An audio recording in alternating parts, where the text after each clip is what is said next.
Hello, friends. I'm delighted you've joined me today because we're about to uncover something that's as natural as breathing and twice as rewarding. How to make friends without even trying. Now, I don't mean you'll wake up tomorrow with a crowd at your doorstep, but I do mean this: with a few simple shifts, you can draw folks to you like bees to honey. Not by forcing it, but by just being you. No grand gestures, no rehearsed lines, just a little know-how and a lot of heart. Let me kick things off with a story. I once knew a fella named Charlie Brooks, a mail carrier in a small town in Indiana. Charlie wasn't loud or flashy. He didn't throw parties or charm crowds, but everywhere he went, people lit up. Kids waved, neighbors chatted, even the grumpiest old-timers tipped their hats. I asked him once, "Charlie, how do you do it?" "Everyone's your friend," he laughed and said. "Dale, I don't try. I just say hello, listen a bit, and smile like I mean it." That stuck with me, friends. Charlie didn't chase friendships. He let them come to him. That's the secret I want to share with you today. Making friends isn't about working hard. It's about letting go of the strain and leaning into what's already in you. I've seen it work for folks like Charlie, and I know it'll work for you.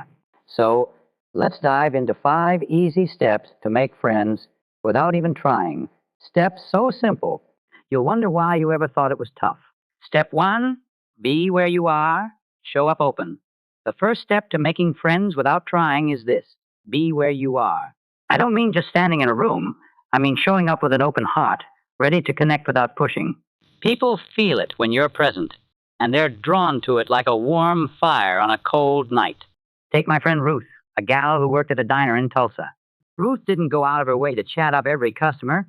She was busy pouring coffee and flipping burgers, but folks kept coming back. Why? Because when you sat at her counter, she looked at you, really looked, and said, "Good to see you today." That was it. No fuss, no flurry. One regular, a truck driver named Ed, told me, "Dale, Ruth makes me feel like I belong here." She didn't try. She just showed up, open and real. You can do that too.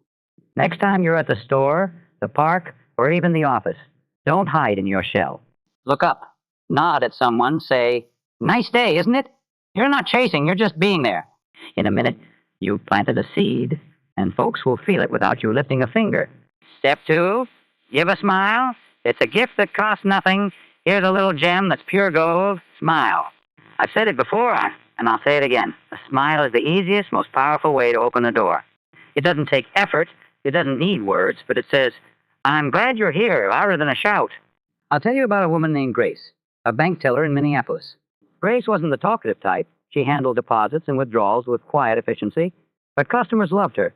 Why? Because every person who stepped up to her window got a warm, genuine smile. One day, a fella came in, grumpy as a bear, snapping about a fee. Grace didn't argue. She smiled, said, "Let's sort this out." And by the time he left, he was thanking her.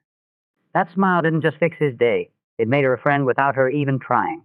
You've got that power, friends. Next time you pass someone, the mailman, a coworker, a stranger in line, flash a smile.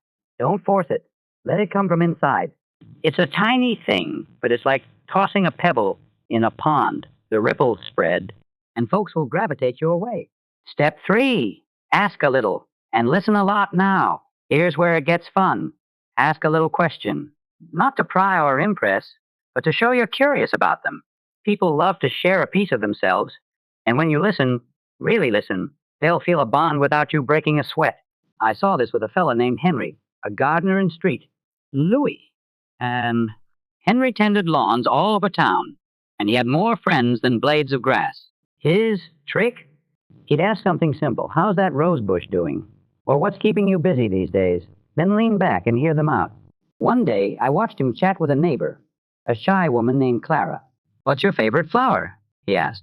She lit up, talked about daisies for 5 minutes, and from then on, she'd wave whenever Henry drove by. He didn't chase her friendship. He just opened the door. Try it, friends. Next time you're near someone, toss out a small question: "How's your day going?" Or, "What's the best thing you've eaten lately?" Then listen. Nod, smile, maybe say, "That's great. You're not working hard, you're letting them shine, and they'll feel closer to you for it." Step 4, share a bit. A pinch of you goes a long way. Here's a step that's as easy as pie. Share a little of yourself. Not your whole life story, just a tidbit, a glimpse that says, I'm human too. When you give a piece, folks feel safe giving back because now it's not a stranger talking, it's a friend. Take my pal Lucy, a seamstress from Nashville. Lucy didn't go around announcing her talents, but when folks stopped by her shop, she'd drop a line like, I made this apron for my niece, she loves purple. That was it, no big speech. One customer, a gal named Sue, piped up, my daughter's crazy about purple too. Next thing you know, they're swapping stories, and Sue's a regular. Lucy didn't try to win her over. She just shared a pinch, and the friendship grew. You can do that, friends? Next time you're chatting, toss in a small nugget. I burnt my toast this morning, for I've been hooked on this old radio show. Keep it light, keep it real. In a second, you've built a bridge, and they'll cross it without you lifting a finger. Step 5, be kind. It's the magnet that pulls them in. And finally, here's the clincher, be kind. It's not about grand heroics. It's the little things, the quiet gestures that say, you matter. Kindness doesn't shout, it whispers, and folks hear it loud and clear. I'll tell you about a man named Tom, a barber in Denver. Tom didn't just cut hair. He'd ask how your week went, hold the door for you, maybe slip an extra peppermint in your pocket. Nothing big, but it stuck. One day, a shy kid came in, nervous about his first haircut. Tom grinned, said, you're going to look sharp, buddy, and took his time. That kid's dad told me later, Dale. Tom's our friend now. We wouldn't go anywhere else. Tom didn't try. He was just kind. And it worked. You've got that in you, too. Hold a door. Say, take care, or thank someone for no reason. It's not effort. It's instinct. In a moment, you've sown a seed, and friendships will sprout like wildflowers. Well, friends, here we are. We've walked through these 5 steps together, and I hope you're feeling the magic in them.